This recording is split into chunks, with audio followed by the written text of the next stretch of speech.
Welcome. We just wanted to record on tape in memory of your 105th Christmas and the 105th year here after you just turned 104. Just document a little bit of your life. I talked to all the cousins and I have some questions from them that we'll hopefully cover. But really just wanted to start with a quick timeline, and a couple highlights of your life, just starting from when you were born, where you were born, and then any couple quick highlights you have, and then we'll go through a few questions kind of chronologically a little bit. But I really just want to turn it over to you and just give us a little bit of back history of your life. So you're ready for me to start? Yes, Yes. Grandma. I was born on a farm at Hamilton, Missouri in 1918, and I always thought my birthday was on the 19th of August. It was my aunt's birthday. And when I applied for Social Security, I found out that my birth certificate said I was born on the 26th of August. And after many calls, I gave up and decided that I would just say I was born on the August 26th. We figured out that because I was born at home, the country doctor probably filled out the birth certificates at the end of the month. And if I was born on a Monday, he couldn't remember which Monday it was. But anyway, now I say that anytime I need my Social Security information, I say that I was born on the 26th. But I know I was born on the 19th, and we always celebrate on the 19th. We did not live on that farm in Hamilton very many years. I can't remember living on the farm at all. Well, we moved into Hamilton when I was a baby. And when I was about 5 years old, my dad's father had died and left his 7 sons his rich farmland. They raised fine horses and were quite prosperous farmers, but Dad lost a lot of money in the hog market. And because he was a friend of J.C. Penney's nephew, the Penny family lived in Hamilton and were friends of the Gillette family. And Penny's nephew and Dad were in high school together and good friends. So his name was Russell. When Russell graduated from high school, he went to work for his uncle. And he had, it would probably be 8 or 10 years, he had really moved up in the company and become the manager of a store in Appleton, Wisconsin, which was a good big store. So he said to my dad, "Why don't you come to work for J.C. Penney? Come up to Appleton and I'll train you." So my dad talked it over with Mother, who had never been away from Missouri. And by then they had 3 little girls and a little boy. I was the third girl. So they sold the farm, and Mother and the 4 kids got on the train and rode to Appleton.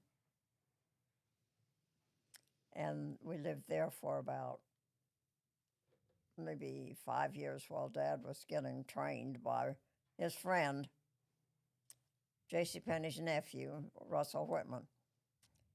So the Whitmans were our best friends, and we spent a lot of time with them.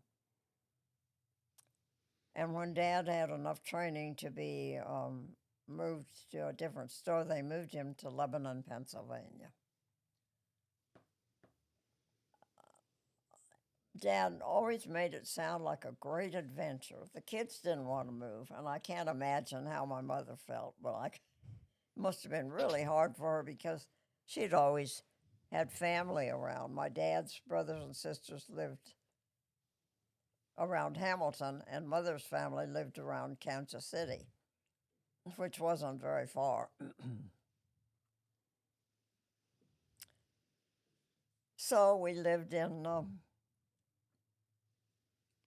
Lebanon. Pennsylvania for maybe 4 years. And by the time I was in sixth grade, I had gone to 6 different schools. So I knew how to make friends. And that prepared me for the rest of my life. um, we lived in Pennsylvania for several years, and mother was pregnant with her 5th child, Barbara, my sister, who was 10 years younger than I am. Well, am I going on too long? No, that's great. I want to hear more about this Oh. natural birth in your house. Well, it must have been really hard for my mother. I might also add that she was raised a Latter-day Saint. My dad was raised a Southern Baptist. And I think when they got married, his mother could hardly handle that. But they loved the grandchildren, so that helped. And Maybe that was a punishment. That anyway, God in have natural Pennsylvania, childbirth. mother was pregnant with Barbara, and they decided that before they had this 5th child, they would move back to the Midwest to be closer to their families. In Lebanon, we were in the midst of the Amish people. It was very interesting. And we had friends, the kids all had activities, and we lived in row houses. So we had a sidewalk in front and a very narrow backyard, which was about as wide as one room. The house was 4 rooms long, 3 stories high. It was different, but we thought it was fun. We could stand at the foot of the stairs and look up to the 3rd floor and yell at each other. We could see up there. You said something the other day because we got our headphones on now listening Yeah, to this. there you go. Yours weren't picking up very good. You said something the other day about Russell Whitman. He had something that you used to listen to as a kid for him because everybody now, like kids, have all this entertainment technology that they use, and you're saying that there was a treat that what did he let you guys listen to? You said it was like the first time you ever listened to it. Oh, yes, Russell Whitman had money. I suppose he had inherited it from his uncle, J.C. Penney, and he had a big store. So he made money in his penny store. Well, eventually we moved to Holton, Kansas. Barbara was born in Kansas City, and we moved to Holton, where my dad was the assistant manager of a store. And we were there maybe 3 or 4 years. I was in about the 6th grade. And I think Uncle Jim was born in Holton. yes, and they had their 6th child in Holton. And I remember when Jim was born, my mother here, a tiny little lady, had 6 kids to look after. Of course, Irma and Jean were older than I was. They were teenagers, so they were old enough to help. And because I was 10 years older than Barbara, I was her babysitter. I always came home from school and took care of Barbara. And she was really cute. She had blonde, golden, actually ringlets. Her hair was curly, and she had long curls. And my friends really thought she was cute too, so they didn't mind that I always had Barbara with me. And I still see Barbara. She's been here. She was here Thanksgiving, wasn't she? Mm-hmm. Then did you guys move to Oakley from Holton? From Holton, we moved to Oakley, where my dad became the manager of the penny store out there. Well, we didn't know anything about Western Kansas, and everybody said, "Oh, that must be the dropping off place. You won't like it out there." But Dad had been out to see the store. He thought, well, this is his chance to be the manager. So we would go. He came back and he said, "Oh, they have the most wonderful swimming pool. You will love that. The best pool between Oakley and Denver." The only pool between Oakley and Denver. So we all thought, well, this might not be so bad after all. So we moved to Oakley and lived a block off of Main Street. And I was in about 6th or 7th grade, and we were just a couple of blocks from the grade school. Can you tell us about that was the time period of the Dust Bowl and the Depression? Oh, my goodness, yes. That would have been in the 30s during the worst of the Dust Bowl. I remember one day I was home watching the younger kids, and all of a sudden it got blacker than it was at midnight. And my brother Bill, who was always in trouble, fiddling around with something, blew a fuse in the house. So it was pitch black in the house, pitch black outside, dirt. You could see the dirt storms rolling in. If you looked down the street out toward the edge of town, you could see the dirt rolling. The big black clouds are just rolling up the road toward town. What did you do to try to keep dirt out of the house during that time? Well, I called Mother, who was down at the penny store, and she said, well, we had some flashlights, I think. She said, stay in the house, don't let the kids go out. Did So you that's- hang anything over the windows or anything for the dirt? When the dirt storms were too bad, we would hang up wet sheets over the windows, and that would keep the dirt from getting in the house. So during the Depression, you mentioned one time to us how kids would travel from the east and end up at Oakley. I have to tell you, this is part of our life in Oakley. During the worst of the Depression, we thought we had it bad, although everyone was in the same boat, so we didn't really know we didn't have anything. And what we had was shared. These kids would come from the east. They'd do what they called ride the rails out to western Kansas to help with the wheat harvest. So all for several weeks during the summer, these kids would knock on people's doors at mealtime and say, do you have any work I could do for a meal? So Mother would always fix them a plate of food. And if Dad was home, he would give them a postcard and a pencil and say, you write this postcard to your parents, and I'll mail it for you. And then you can eat. He said, if you were my son, I would want to know where you were and if you were all right. So he did that. Can you tell how he helped people who came into the store during Yes. the Depression? Every now and then, the pennies, of course, were cash and carry. They didn't charge. If you wanted something you couldn't pay for, you could lay it away, pay for it weekly or monthly, and when it was paid for, then you could take it out of the store. Well, occasionally a family would come in with a whole bunch of kids, and they didn't have the money to buy them shoes or whatever they needed. So Dad would call Mother and ask her to fix a box of clothes for this family.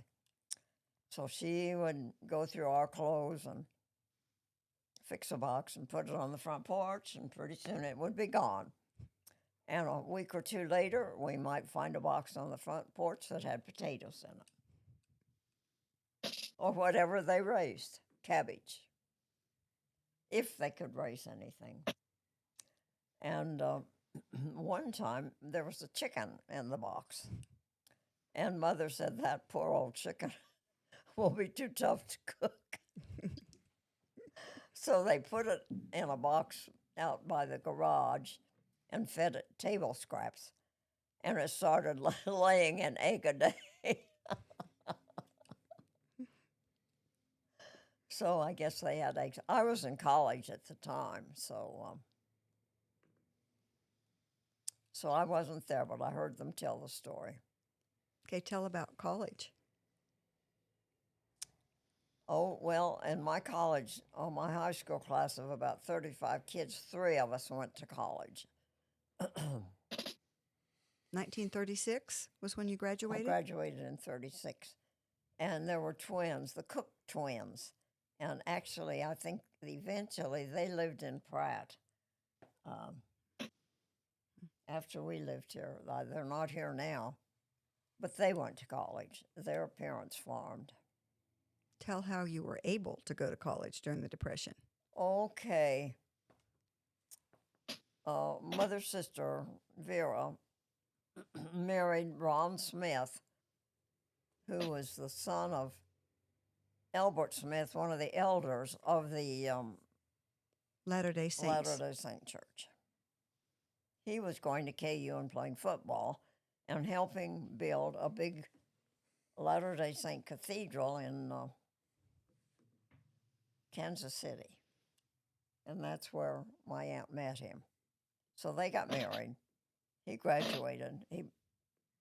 He went, I guess, to college. He played football for KU for 4 years, I guess. Well, after they were married, he got a job as a math professor at Pittsburgh State Teachers College. And so he and his wife, my mother's sister, convinced them.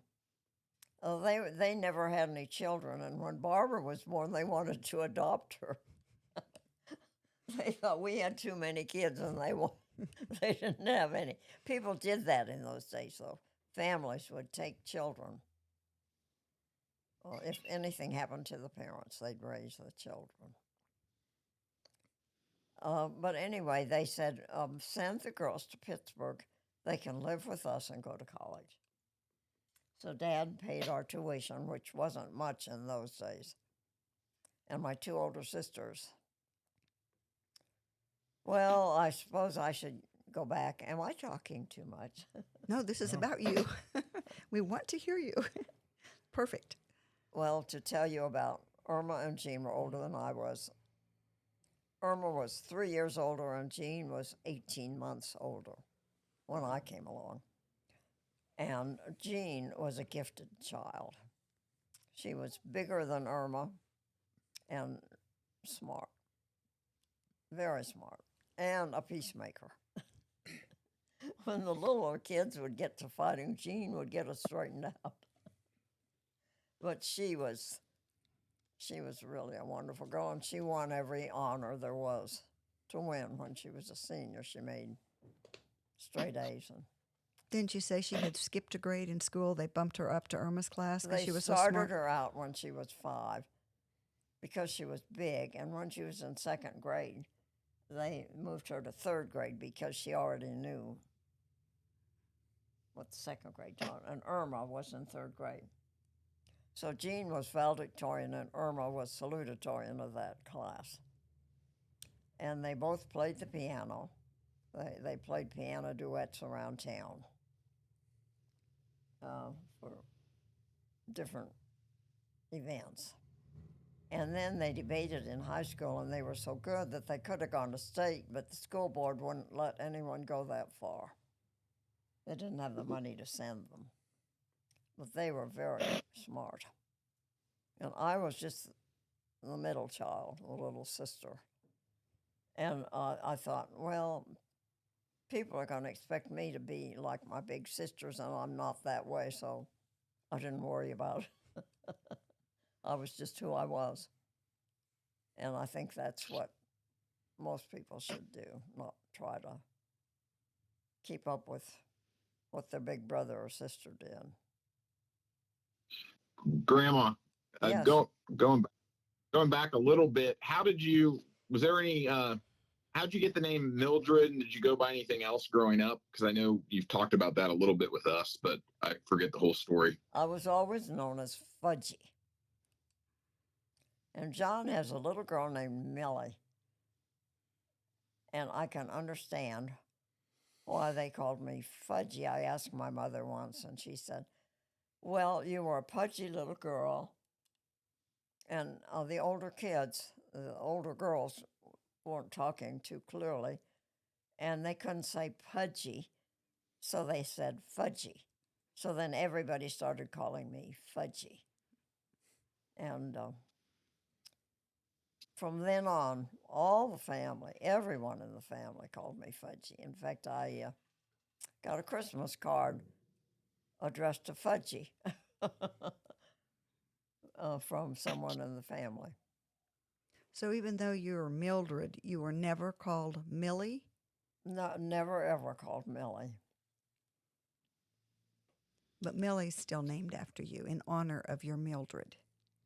Oh, sure. Yeah. Okay. Some people called me Millie, but then when they heard Fudgy, they called me that. Mm-hmm. When we started at school, Irma was a senior and I was a freshman at college. So Irma called me Fudgy on campus, and Uncle Ron and Aunt Vera called me Fudgy. So everybody on campus called me Fudgy. I think you should go ahead and tell about Aunt Jean at college. Your sister Jean. What happened? Well, It's a tragedy. okay, they graduated in June and went to Pittsburgh in September to start college. And they were going to live with Uncle Ron and Aunt Vera. And they had been there 6 weeks and loving it, having a great time, the two older girls. And Jean got appendicitis. So they took her to the doctor and they operated on her, and her appendix had ruptured and she had peritonitis and died. 6 weeks she'd been gone from home. And I don't think my parents ever recovered. That was just a terrible blow to the family. And we didn't have the medical advancements we have now. no, it They was didn't very have shortly penicillin. after that we had antibiotics. Yeah, we didn't have anything like that. Yeah. Yep, if they'd had antibiotics, it would have worked. So what good Well, thing? that was very hard on Irma because they'd been like twins all through school. Did you meet Grandpa in college? What? Did you meet Grandpa in college? You guys I went to the same met college? Brett in college, yes. How did you meet him? I had a boyfriend in Oakley, but he went to K-State. I went to Pittsburgh. So I met Brett. And I didn't date him until my senior year, I don't think. And Tell them about dance cards at your college dances. oh, we had lots of dances. My sorority had 2 formal dances a year, one in the spring and one in the fall. And Brett's fraternity did the same thing. And so, yes, at the dances, we'd have a card and we'd fill them out for our sorority dances before the party. Oh, so we could dance with the good dancers. So you would write the names of the different boys in the lines on the For card. each dance. So first dance was going to be Brett. Second dance might be Bob. Next dance, Bill. Next dance, Joe. So then when you went up to them and showed them your dance card, were they obligated to dance that dance? Yeah, and whoever their partner was, if they had one, they danced together. So did you put Brett's name on your dance card several times or just once? Oh, no. I probably filled it with his name. No, I had to dance with some of these other guys. Had to dance with some of the other guys, huh? You probably danced with everybody. But we went to lots of dances. And then you graduated from college. Dad graduated a year or two ahead of you. No, we graduated together. In Pittsburgh, the graduates walked around an oval. The campus is built around a big oval with grass in the middle. And we walked from one building on the east end of the oval, around the oval to a big building on the other end, and that's where they had the graduation. So after graduation, where did Dad go? Where did you go? he stayed in Pittsburgh and worked at the penny store. He had worked there on Saturdays, and I had worked there on Saturdays. And Didn't you take a teaching job? then the next year I taught in Howard, Kansas. Right. For 2 years I taught in Howard. And Brett worked in Pittsburgh. Well, we were engaged, but we hadn't really decided when we were going to be married. And in those days, all we heard was World War II, and Churchill tried his best to get us to come into the war, and that we heard it all the time. How did Grandpa ask to marry you? And what? How did he ask to marry you? You said you're engaged. Oh, well, I remember that night. We had gone to Joplin with another couple. Brett and I were in the back seat coming home from the dance. Oh, Kansas was dry in those days. You couldn't serve alcohol. But Pittsburgh was right on the border with Missouri and Oklahoma. So there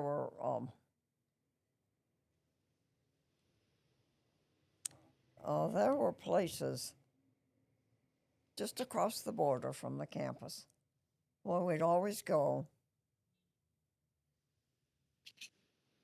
if there wasn't a dance in Pittsburgh or at the college. I want to just clarify for anybody listening through the years. By dry, you meant it was illegal to sell liquor by the drink in Kansas. Right. So you couldn't go to a dance and go up to the bar and have a drink and sit down at your table and drink it. No. That's why you went across the border into Missouri. Well, I don't think you were supposed to buy it in the grocery store. They didn't have liquor stores. Okay. I can't remember. Brett's dad was a country doctor. Speaking of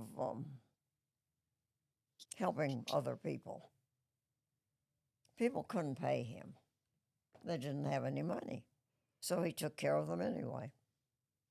We found one of his ledgers in the house when Grandma Riley died, and I think Pam has it. And she was his office girl, Grandma Riley. So she filled out this ledger. And we were looking at what he charged, like $1 for an office call. But he would go to your home. He had a horse and buggy. And he had a little black bag, about this long. We had it at home for a long time, that he kept ready to take with him when he left.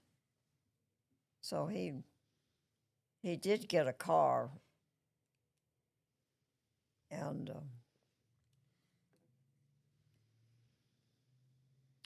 I think it cost $10 for him to deliver a baby. $10 for an appendectomy. And there was no drugstore in Benedict. So he would dispense medicine. And if they couldn't pay for it, he was stuck. So there were thousands of dollars on the books when he died of a heart attack at 72. Brett was in the Navy at the time.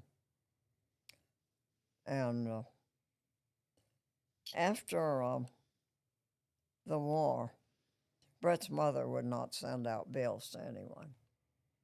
She just felt like he did. His job was to take care of people. That's the way those country doctors were. And if he had to pay for their medicine, Brett said every time they ever planned to go on a trip, somebody would get sick, and he couldn't go. He'd have to stay and take care of them. Well, sometimes the people would bring him maybe a gun toward their bill. Their conscience bothered them. And his mother said once in a while she'd get a check in the mail from someone.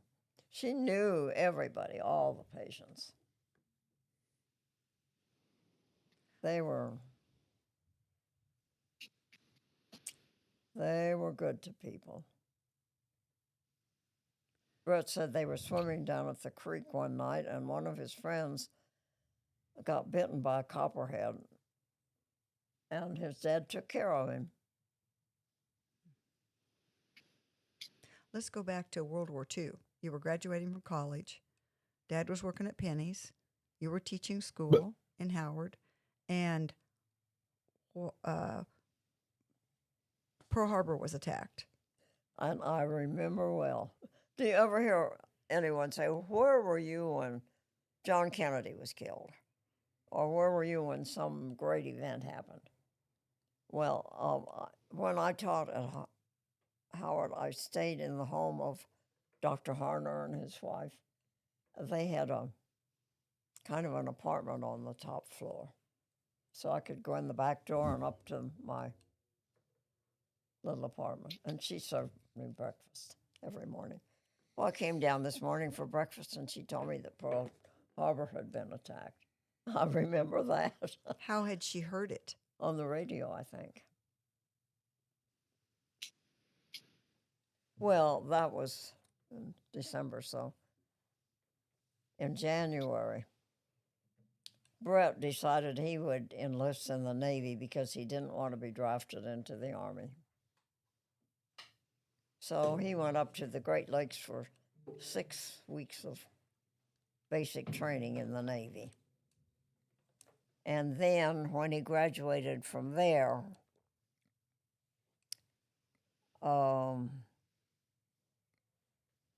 they sent him to Newport, Rhode Island. And I had not signed a contract to teach the next year, so I was free. So when school was out, I told Mother and Dad I was going back to Newport and we were going to be married. And they tried to talk me out of it. They thought I should wait till after the war. Well, that probably would have been the logical thing to do. But we were young, we were in love, we weren't going to wait till the war was over. So I got on the train in Oakley. It was the Union Pacific. And I had already been on the train a lot because I took the train when I went to Pittsburgh. We'd go to Kansas City, change planes, and Trains. go to Pittsburgh. And I did that for 4 years. So I got on the train, and oh my. Well, and it was right after my brother, Bill, had enlisted in the Air Force. The Army Air Corps at that time. Right, but, it wasn't the Air Force. And he thought he'd be sent to some base for 6 weeks of basic training. In 6 weeks, he was in Australia to get his training. So, oh my, that was hard on my parents. So you rode on the train back to Newport, and you and Dad got married. Yeah, Why was I went to New York, and then I got a bus to Newport. Why did you get married on the 4th of July? Because Brett had that day off. He had the weekend off. He always kidded with us and told us he lost his independence on Independence Day. Good one. And we were married at the Seaman Institute, which Newport was a Navy town. Had been for many years, sailing. The houses along the waterfront were big 2 or 3 story houses with a widow's walk on top. That's where the women will go to see if the ships their husband were on were sailing in or out of the harbor. And we had an apartment in one of those houses. And then Brett he was stationed at the Naval Hospital, so he would walk back and forth. And I got a job out in the country at a PT base. They were building PT boats in Newport, and that was quite a base for those ships. So I had to take the bus to go out there to work in the personnel office. Then Dad was sent to Columbia to the 90-day Wonder School. Yeah, while he was in Newport, they didn't have officers in any of the military. And so they said anyone who has a college degree can apply to go to officer training at Columbia University for 3 months to become a naval officer. Well, of course, Brett applied for that because the guys from Newport that were waiting for an assignment to a ship were almost all of them sent to PT ships, boats. And almost all of those were sunk. Well, Brett was accepted, so we went to New York for 3 months, and they called them 90-day wonders. They made an officer out of that gob In 90 in days. 90 days. And then he got his assignment to Harvard. Well, before he got out of Columbia, they said if you graduated with a degree in business, you can apply to become a Navy Supply Corps officer. And he did. And he was accepted, so he got to go to the Harvard Business School for a year. And I went with him to Boston. Tell about your job there in Boston. Well, he had to be at Harvard. I could go and eat with him in the evening, but he couldn't leave. He had to sleep there, except on weekends he could go. So every weekend we went sightseeing. But in the meantime, I got a job at MIT. The radiation lab at MIT was doing research on radar. The British invented it, and they had a lab, but they were afraid the Germans would get a hold of it. So they moved the whole thing to MIT, and that was a big, big, big secret because they did not want the Germans to get it. And the problem back there was submarines. We had what they called a brownout, wasn't a blackout. And so I got a job in the personnel office. I don't know what they called it there, but they had our main job. They hired young scientists graduating from the colleges in America or wherever they could get them, and they had to get them deferred from the draft. So that was our job. So they could work on the radar, the secret project. Right, do their research. So you had to have a security clearance. I did. And Dad said people in Oakley would come up to him and say, "What's your daughter Mildred doing? The FBI is checking her out." They were curious. Well, this man I worked for was a professor, and he would much rather have been a professor than working in this office. But What did your job entail, Grandma, that you can tell us about now? well, my job was to keep track of all of these young scientists that they hired.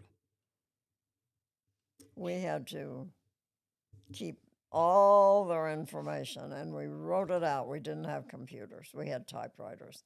And my boss would sit beside me, and I would type in the information, and he would check it all to be sure it was absolutely accurate. It had to be very careful.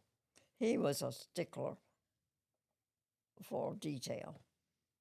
And he thought anyone that was not educated in an Eastern college didn't have an education. But I was a hard worker. If I wasn't busy, I'd go into someone else's office, see if they had something for me to do. Because I didn't want to just sit there. And some of the girls would talk on the phone, polish their nails, read a novel. But I like to be busy. Tell about So you guys tracked all the people and worked on the hiring and when people moved on and then kept all their information? Is that was your main job? All the scientists? Well, we had to turn it over to the draft board. Okay, so you were working on them to defer them from the draft. That's what you Otherwise, guys were working. they would be drafting those young men into the military. Exactly. Tell that you encountered some religious prejudice there back in Boston when you ate lunch with your friend each day. Oh, yeah, well, there were quite a few people working in our office. And we would sometimes go out together to eat lunch. And one day, one of the gals, some of them were kind of flighty, went out to lunch. No, well, I don't know. I was talking to her one day and she told me she was Jewish. So I said to the lady who was the head of part of this group, I didn't know Bobby was Jewish. And this lady said, I wondered why you ate lunch with her every day. It didn't matter to me. I didn't know any Jews at all. I just thought that was interesting that lady that you told looked down on you and looked down on the Jewish girl. But I was proud of you for eating with her and continuing to eat with her. Well, Very we were all important. friends. Mm-hmm.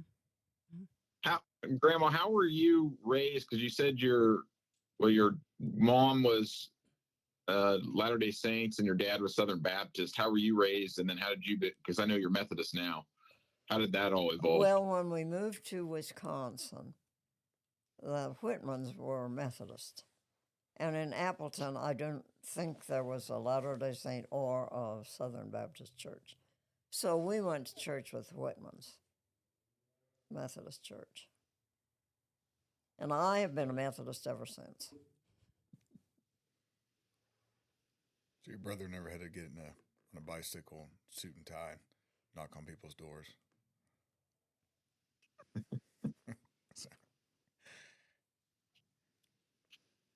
Have any more questions? Also, just going back a little bit, you said you and Grandpa worked at J.C. Penney after college.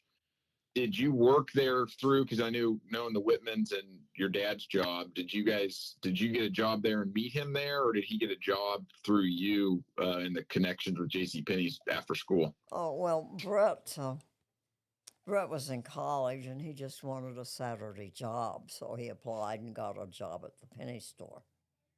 And my dad knew the manager of the store in Pittsburgh, and he hired Irma and Jean and me all to work at his store on Saturdays so we could earn some extra money. So you're saying Grandpa used you to get a job at J.C. Penney's? So Brett was working at Penny's on Saturday, and I was too, and so I got to know him there a little bit. So did you meet him there while at school before you guys started dating? Then you met him at Penny's? Oh, I can't remember, but I met him at a dance, I think. Well, you had a boyfriend at another college also. Well, he was going to K-State. Different area code.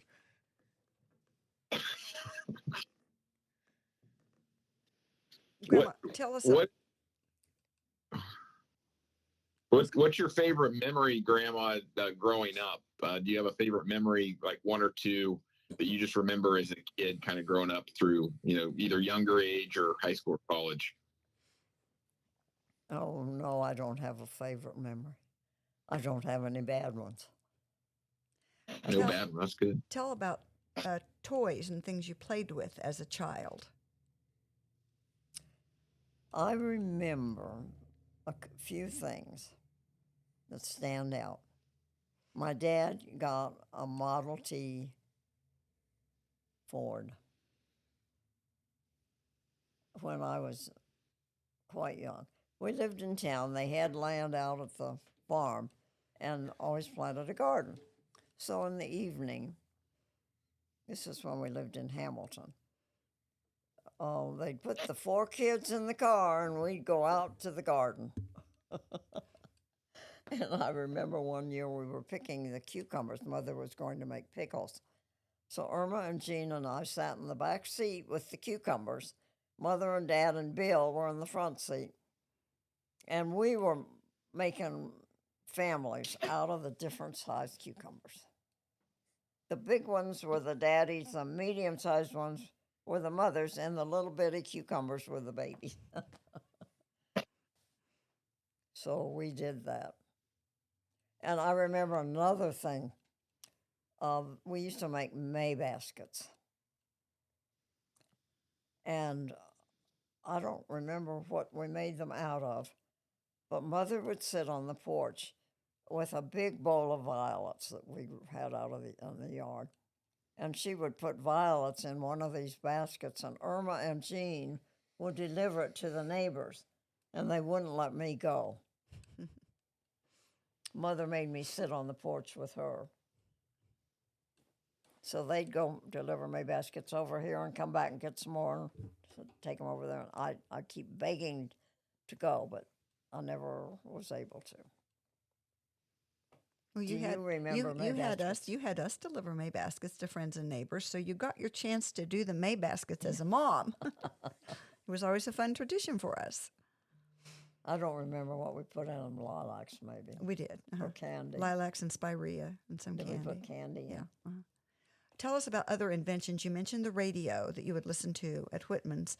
What other inventions do you remember throughout your life? I remember the first washing machine my mother got. It was called an Arabella. Isn't that amazing? I can remember that. It had 3 big bells, about like that. They go up and around and down and up and around and down. And that, I would imagine, really beat washing your clothes on a scrubbing board like this. And then I remember my first automatic washer. Mike was a baby, and I got this washer after the war. And after the war, you couldn't buy appliances. Everybody wanted them, and they weren't making them fast enough. But we moved into this rented house in Pittsburgh. There was some kind of a law that all servicemen who came back, their employers had to hire them back after they'd been in service. So Brett went back to Pittsburgh, and we rented a house, and couldn't get a refrigerator, so we used a Coca-Cola. They used to have boxes on legs. Do you remember those with ice in them? A metal cooler? Mm-hmm. We had that for our ice box. And we had an old, I think it was a coal oil stove. But eventually we got a refrigerator and a stove. And I decided that we needed,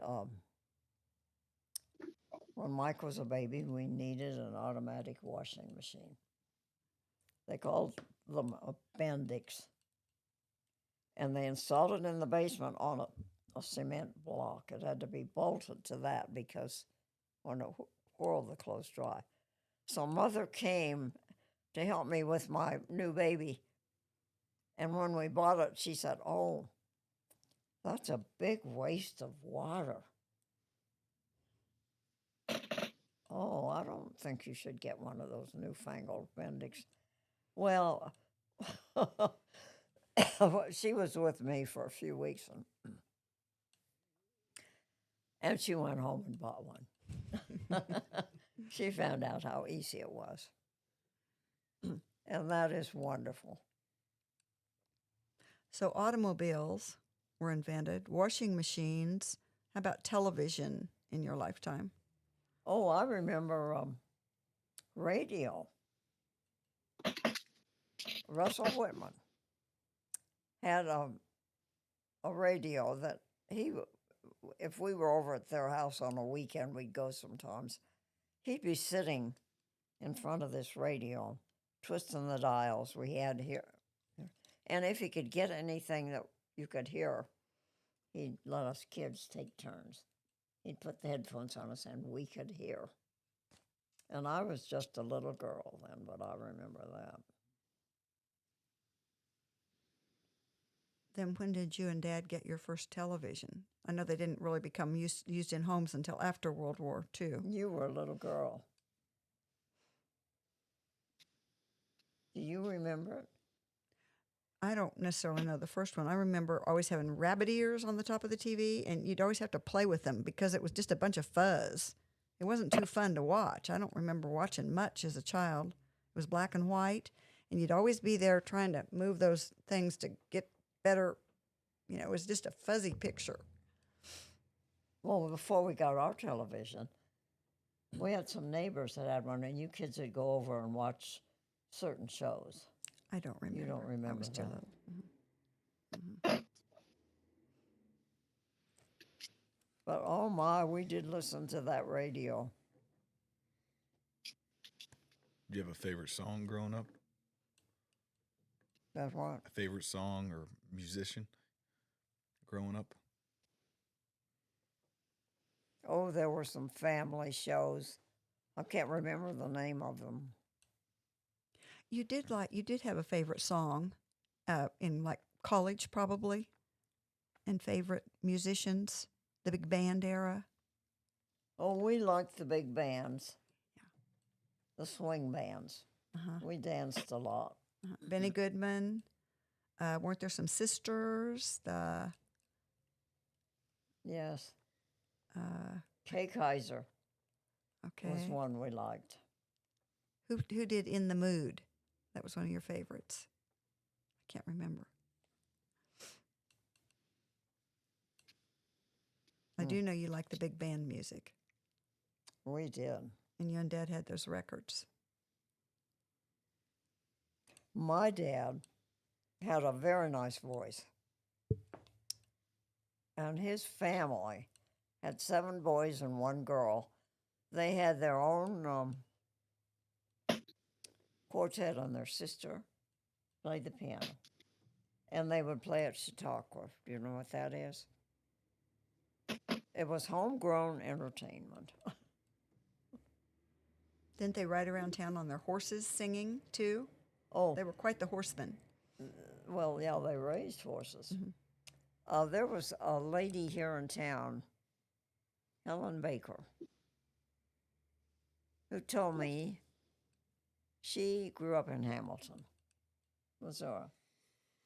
And so when Mother and Dad were here once, I invited the Bakers to come over and visit with Mother and Dad. And she said, "Oh, I remember lying in bed at night and listening to the Gillette boys riding their horses home as they sang. They'd have their dates and they were on their way home."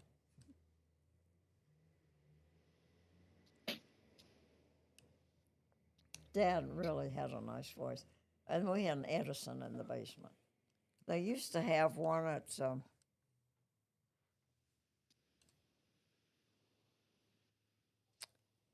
up the street where Jets department store? no, I it's don't this know. little eating right across from Simply Southwest. What do they call that? Now one? it's called In Cahoots. In Cahoots, in their back room. They had an old Edison. They had some That building. Oh, okay. antiques in there. And the records were probably more than half an inch thick and not very big around.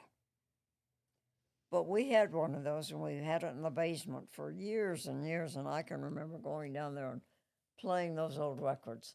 And we had one record of a man named Caruso, who was a very famous vocalist. And my dad would sing Caruso's songs. John, you have some questions? Yeah. When did you guys move back to Pratt, Grandma? Or when did you move to Pratt?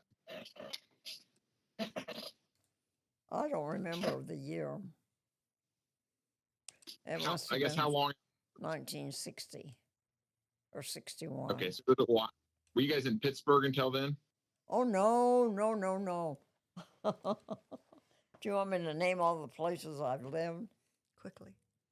Well, Yeah. from Pittsburgh, you went to St. John. After the war, Brett went back and worked in the penny store in Pittsburgh, and then they sent him to Topeka to be the assistant manager of the store.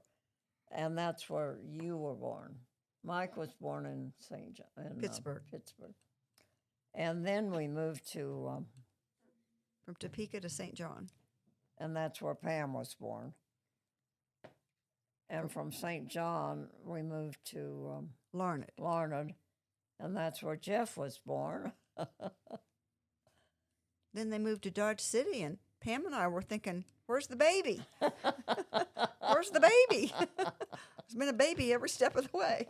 There weren't any more babies. Jeff was it. I always knew there was something wrong with Jeff being born in Larned. Jeez. We Sorry, liked Uncle Jeff. Larned. Then from Dodge City is when you moved to Pratt. Who's Of all the places, of all the places you lived, Grandma, growing up as a kid and as an adult, what was your favorite? Maybe one is growing up, and then obviously Pratt's your favorite because that's the best, right? My favorite of all the places we lived? Yes. Well, we liked Larned. We were there 7 years. We had really good friends there. That's a bad question, John. And why are you smiling so big? Because that's where, Larned's our rival, Grandma, at Pratt growing up in high school. I wouldn't really say rival. They haven't been good in anything for a while. what was it like in Pratt? No, go What? ahead with your next You answer question. the question, Grandma. Yeah, That's right. that was good. What did you do in the Navy? What did Dad do in the Navy? Oh, he was a fleet supply car officer. Wasn't he the paymaster? He was a fleet paymaster. He said he saw no combat because he went out to the fleet in the Pacific and went to the ships. He traveled with the convoys. His ship was a repair ship, and they were in Australia Philippines. and dry dock repairing his ship for quite a while. And then he was over in New Guinea and The Philippines. and he looked for my brother Bill, who was over there, but never found him. But if he could find anyone he knew, wherever he was, he would invite them aboard his ship to have a good meal, because he was in charge of all their supplies. What did he do a lot of times on that ship for entertainment? What did he what? What was he doing on the ship for entertainment that you'd always talk about? Oh, they watched movies, shot craps. So he gambled on the Oh, ship. yes, they didn't have anything else to do. Okay. You know, there's all these gambling apps and everything that people are into now that some people are worried about other people in the family maybe gambling. And but Grandpa was doing it on the ship. Did you ever have to send him money because he lost? Oh, I remember once he sent, I think it was $300 home. He had won shooting craps. He liked to do that. A few months later, I had to send it back to him. My brother Bill got really good at that too when he was going over. And he said that when he went over, because he knew how to type, one of the officers had him work for him. And because he was working for this officer, he got 3 meals a day. Everybody else on the ship only got 2. Okay, John, you have some more questions? Yeah, Grandma, what's your fondest memory growing up as a parent raising your kids? Oh, my fondest memory. I don't know. I was proud of all of the kids. Did you guys did you guys take any trips? I know you traveled a lot after, but back in those days, did you travel much, or did you just the move and having another kid was your travel? No, we couldn't afford to. We couldn't afford to travel. And anyway, with 4 kids, it's kind of hard. We did go to Colorado every summer. We went to Colorado every yeah. summer. Mhm. I did my traveling after I retired. Who was the most ornery kid growing up? Who did you have the most difficulty with out of your 4 kids? Well, the honoriest of my kids was probably John Schwartz. He was my grandson. No, he was a good kid. And so was Travis. I used to keep you 2 guys when your parents would go out to dinner. I'd pick you guys up and say, now, would you guys like to come to my house and let me fix you macaroni and cheese or whatever you like, or would you rather go to McDonald's? And what do you think? Happy Meal. McDonald's. They always chose McDonald's. And I said, That was the only. those kids are going to grow up remembering Grandma took us to McDonald's, and they're not going to remember Grandma's good cooking. And it's true. Except for the butterhorn rolls. Mom always made homemade butterhorn rolls on the holidays because that was Grandma Riley's recipe. And she tried hard to get me to learn to make them, but I wasn't too interested in yeast rolls. But John is carrying on the tradition of making the butterhorn I rolls. know you are, and I'm proud of you. Melissa and I are going to try to keep that going.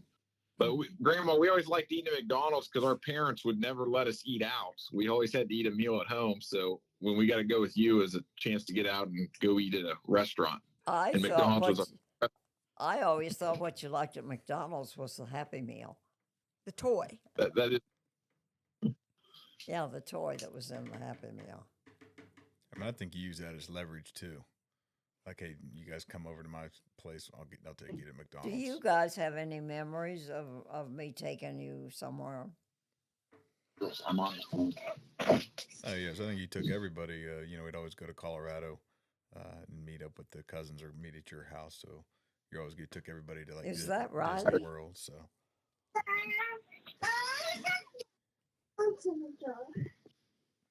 Other questions, John? Yeah, sorry, it's interrupted by my kids. Let's see. I guess of world events, you mentioned Pearl Harbor. You remember where you're at. Were there any other events you lived through that you clearly remember the time and date? Was Pearl Harbor kind of the biggest for you just at that time of your life? Or are there other ones that probably was? Because the whole country had been on edge. Churchill particularly wanted us to get involved in the war.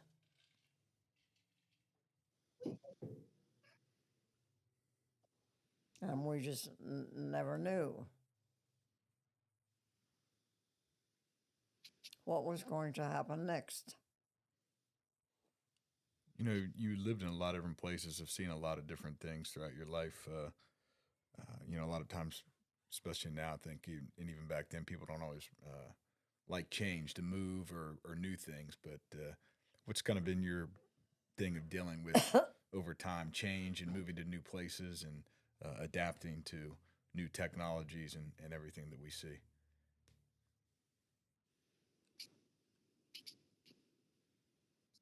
What do you think about change, Mother? Well, I think you have to accept change. And I think a lot of old people have trouble accepting change. And we love you for that. That's good. But I learned to accept change growing up because we kept moving. I couldn't count the number of places I've lived. I've been like a rolling stone, but I always tried to be nice to new kids in school because I had been a new kid in school so many times. And even new people in the neighborhood.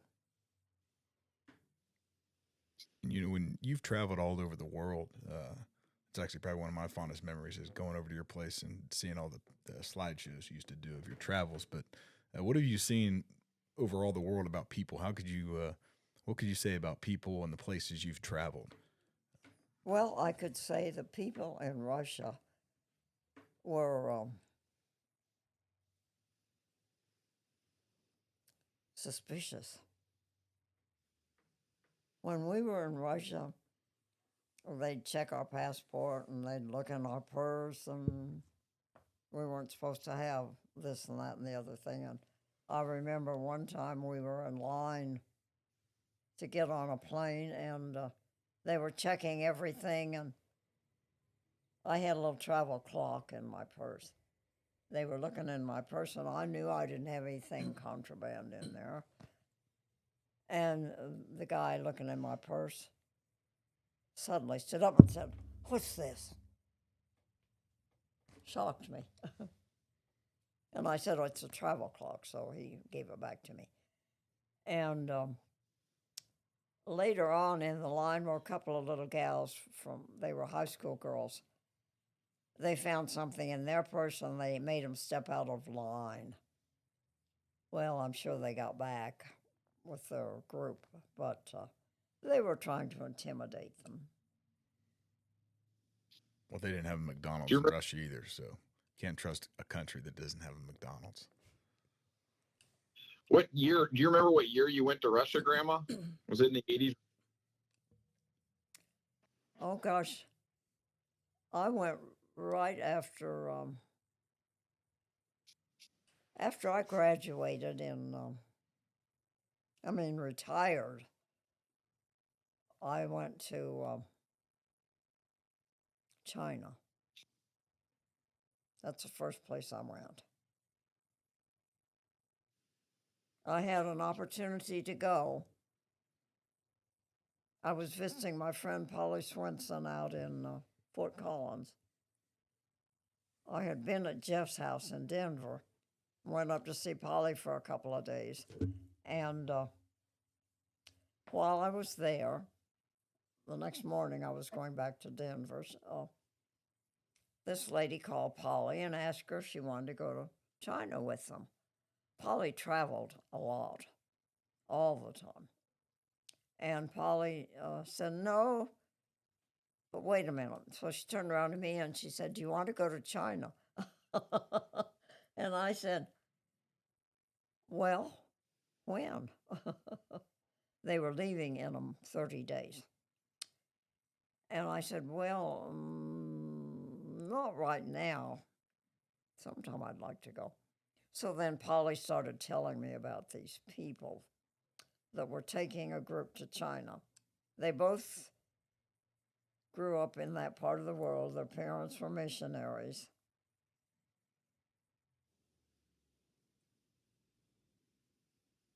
When they got old enough, they came back to the United States to go to college and met each other and got married. And then he worked for the State Department. And they liked to go back to that part of the world, so they'd take tour groups of about 15 people that they knew. So Polly made them sound like such interesting people.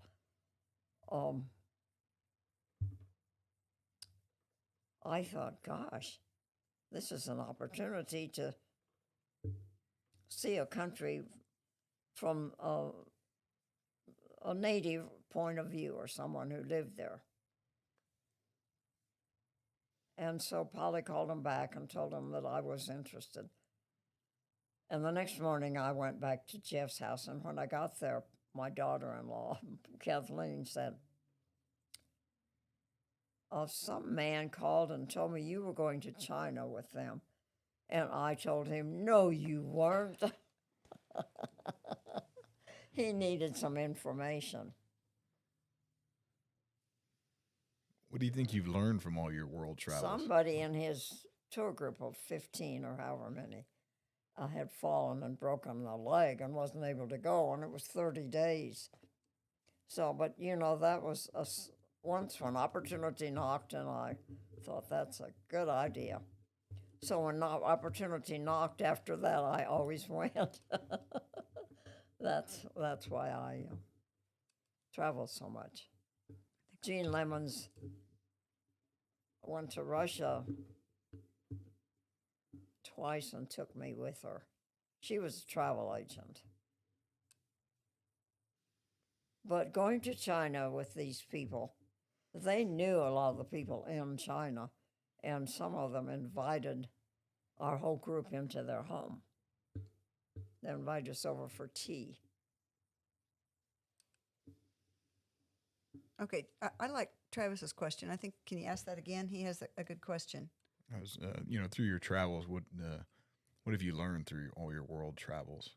What did I learn? What have you learned? What's something you've learned about traveling the world and the people you've met and things you've seen? Well, I learned that there are nice people everywhere and that there are ugly Americans a lot of places.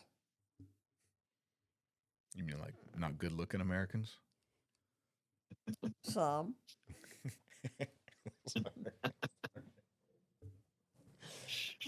Her answer had nothing to do with appearance. Okay, so John, let's wrap this up. Okay, and just a couple more. So what surprised you, Grandma? We talked about change and you travel the world, but what has surprised you over your life about how the world, people, civil action that's changed, that maybe something you didn't think would have changed the way it did? What are some things that you've seen, or one or two things that's the biggest change that you've seen in the world?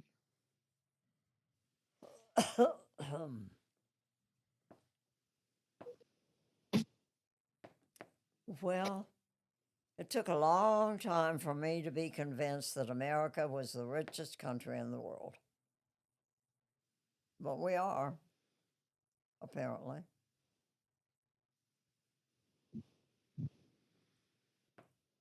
But I learned that there are fine people everywhere.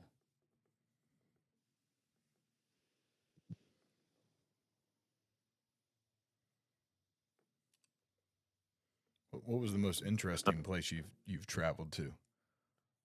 Oh, I'd have to say China. It was so different. Okay, John?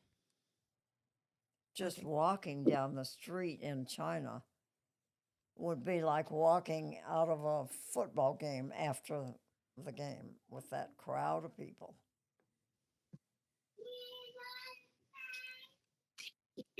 Grandma, if there's anything in your life that you could do again, like repeat, would you do something? Is there anything that you would change and do differently? Oh, I'd have to think about that. I'm pretty satisfied with my life the way it was. I know you've told me before that you said not stressing is the key to your longevity. If that's still true, I guess, what is the key to maintaining the positive attitude and outlook you've always had and not let things bother you or stress you out? Just say to myself, that isn't important. You're saying getting upset about it isn't important. Mm-hmm. Yeah. I'm not a perfectionist. You can't be a perfectionist and help other people to do things or expect them to do things exactly your way. She has a little saying too. It's don't borrow trouble. Look for the good. Expect the best outcome.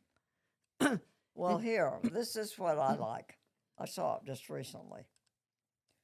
People who do the best are those who make the best of whatever happens to them.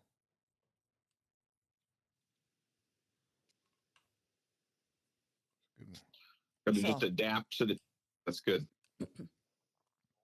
I think about my parents. and how hard all those moves were that they made. But I always felt secure.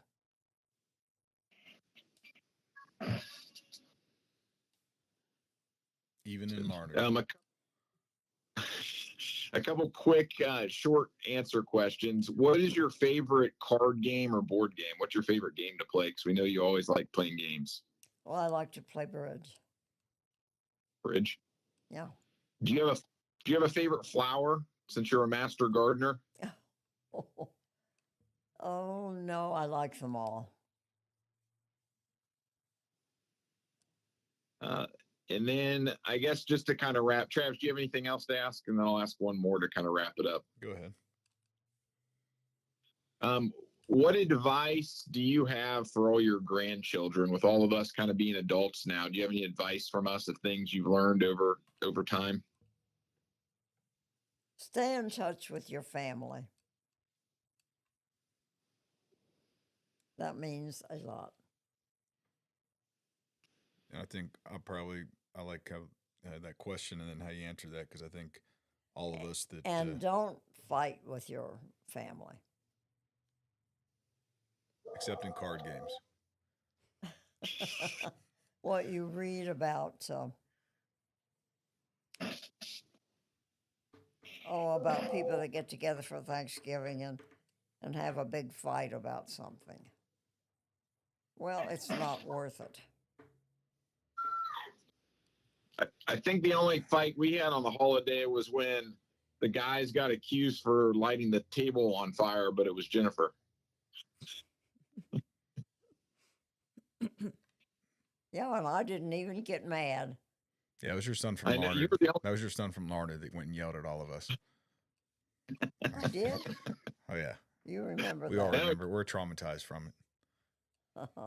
You, They had you didn't get candles. mad, A Greg. candle tipped over and literally burned the tablecloth. And the table.